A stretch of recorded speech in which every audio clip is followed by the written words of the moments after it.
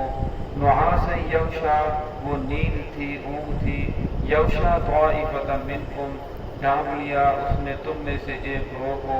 وطائفۃ، اور ایک گروہ، قد اہمتہم انفسہم، انہیں پریشان کر رکھا تھا ان کے نفسوں نے، یظنون،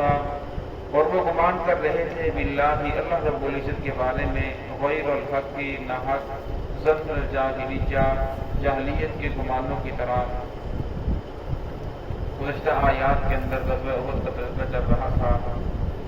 اور ان آیات کے اندر اسی کا تذکرہ ہے کہ جس وقت کفار نے دوبارہ پلٹ کر مسلمانوں کے اوپر حملہ کیا تو مسلمان دونوں طرف سے کفار کے نرگے کے اندر آگے سے بھی کفار ہیں، پیچھے سے بھی کفار ہیں۔ تو اب مسلمانوں کو پتہ نہیں چل رہا تھا، حتیٰ کہ کچھ صحابہ کرام نے جب تلوار چلائی تو اپنے ہی مسلمانوں کو، حضرت حذیفہ نے، حضرت یمان نے اپنے ہی بیٹے حضرت حذیفہ کو شہید کر دیا، کیونکہ پتہ نہیں چل رہا تھا کہ دشمن آگے ہے یا پیچھے ہے، مسلمان دونوں طرف سے درمیان کے اندر آگے۔ تو اس وقت جس آدمی کا جس طرف اٹھا ترتیب خراب ہو گئی، آگے پیچھے پورے لشکر کے اندر خلدر مچ گئی، کچھ پہاڑی کے اوپر چڑھ رہے، کوئی ادھر بھاگ رہا ہے، کوئی ادھر بھاگ رہا ہے۔ تو فرمایا تلقون علی احد، اور رسول اللہ صلی اللہ علیہ وسلم تمہیں بلا رہے تھے تو کسی کو پتہ نہیں چل رہا تھا کون سی آواز کدھر سے آ رہی ہے، اور جب صحابہ اکرام کو پتہ چلا کہ رسول اللہ صلی اللہ علیہ وسلم میدان میں ہیں اور آپ صلی اللہ علیہ وسلم آواز دے رہے ہیں، پھر صحابہ اکرام دوبارہ پلٹے۔ جب دوبارہ پلٹے تو پھر ایک سب کی ایک دوبارہ ترتیب بنی، پھر سب نے یک بار کے ان لوگوں پر حملہ کیا تو کفار کو دوبارہ بتا دیا، میدان چھوڑ کر بھاگے۔ تو اسی کا تذکرہ ہے، فی اخراکم فاصابکم غم بغم لکی لا تحزنوا، فرمایا جب رسول اللہ صلی اللہ علیہ وسلم نے تمہیں بلایا اور تمہیں پتہ بھی نہیں چل رہا تھا اور تم انتہائی پریشانی کی حالت میں ادھر ادھر بھاگ رہے تھے، فرمایا پھر اللہ رب العزت نے جس کی سزا یہ ملی کہ تمہیں غم پر غم پہنچے۔ پہلا غم کہ 70 صحابہ اکرام شہید ہو گئے، دوسرا غم مال غنیمت چھن گیا، اور تیسرا غم کہ رسول اللہ صلی اللہ علیہ وسلم بہت زیادہ زخمی ہو گئے اور صحابہ اکرام بھی بہت زیادہ زخمی ہوئے۔ پھر اللہ رب نے فرمایا لکھی لا تحزنوا، یہ جو غم تمہیں پہنچے ہیں اس کے اندر بھی حکمت ہے، یہ تمہیں پریشانیاں پہنچی ہیں اس کے اندر بھی حکمت ہے، لکھی لا تحزنوا، تاکہ تم آئندہ غمگین نہ ہو، آئندہ تمہارے اوپر کوئی پریشانی آ جائے، اعلیٰ ما فاتکم، کوئی چیز تمہیں مل جائے پھر اس کے بعد فوراً چھن جائے، اس طرح پہلے کالے غنیمت ملا، فتح ملی، پھر فوراً ہی اس کو دوبارہ چھن گئی، تو فرمایا اس کے اوپر تم پریشان نہ ہو، تمہاری نظر اللہ پہ ہونی چاہیے کہ فتح بھی اللہ رب کی طرف سے ہے، شکست بھی اللہ رب کی طرف سے ہے۔ اور فرمایا جو ہم کفار کے اوپر حملہ کرتے ہیں، تھوڑی تعداد زیادہ کے اوپر غالب آ جاتی ہے، یہ بھی اللہ رب العزت کی طرف سے ہے، فرمایا تمہاری نظر ہر وقت اللہ رب العزت کی ذات پہ ہونی چاہیے۔ وَلَا مَا أَصَابَكُمْ، اور فرمایا جو تمہیں تکلیفیں پہنچی ہیں اس کے اوپر بھی تم غمگین نہ ہو، آئندہ جو تمہیں تکلیفیں پہنچے تو پریشانی نہ ہو، کہ انسان سمجھتا ہے کہ پہلے بھی تکلیفیں تھیں، یہ تو کوئی بڑا مسئلہ نہیں ہے۔ وَاللَّهُ خَبِيرٌ بِمَا تَعْمَلُونَ، اور میں اللہ رب العزت خبر رکھنے والے ہیں تم جو بھی عمل کر رہے ہو۔ ثُمَّ أَنزَلَ عَلَيْكُمْ، اب صحابہ کرام کو جب بہت زیادہ پریشانیاں پہنچی تو پھر اللہ رب العزت نے صحابہ کرام کے اوپر رحمت کو نازل فرمایا، نیند کو نازل کر دیا۔ اب ایک آدمی پریشانی کی حالت کے اندر کسی کو نیند نہیں آتی، پھر میدان جنگ کے اندر تو اللہ رب العزت نے صحابہ کرام کے اوپر میدان جنگ کے اندر نیند کو نازل کر دیا۔ امنۃ نعاسا یغشا، اور فرمایا جو ایسی نیند امن کو نازل کیا غم کے بعد اور وہ ڈانپ رہی تھی، طائفۃ منکم، تم میں سے ایک گروہ کو اللہ رب العزت کے رحمت نے ڈانپ لیا۔ حضرت ابو طلحہ فرماتے ہیں کہ میں ہاتھ تلوار کو اٹھاتا میرے ہاتھ پھر گر جاتی، میں پھر اٹھاتا پھر گر جاتی، مجھے پتہ نہیں چل رہا تھا تلوار بار بار کے صحیح تھی۔ تو حسین احمد مدنی رحمۃ اللہ علیہ فرماتے ہیں اگر میدان جنگ کے اندر انسان کو نیند آئے تو یہ اللہ رب کی طرف سے رحمت برس رہی ہوتی ہے۔ اللہ رب العزت اس آدمی کو ہر چیز سے، ہر پریشانی سے اس آدمی کو ختم کرنا چاہتے ہیں، کوئی پریشانی اس کے دماغ کے اندر، دل کے اندر نہ رہے۔ پھر صحابہ اکرام کو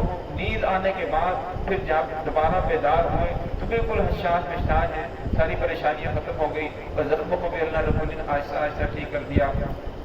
تو فرمایا نعاسا یغشا طائفۃ منکم، یہ جو اللہ رب العزت نے رحمت نازل فرمائی، وہ نیند نازل فرمائی، یہ تم میں سے ایک گروہ پر تھی۔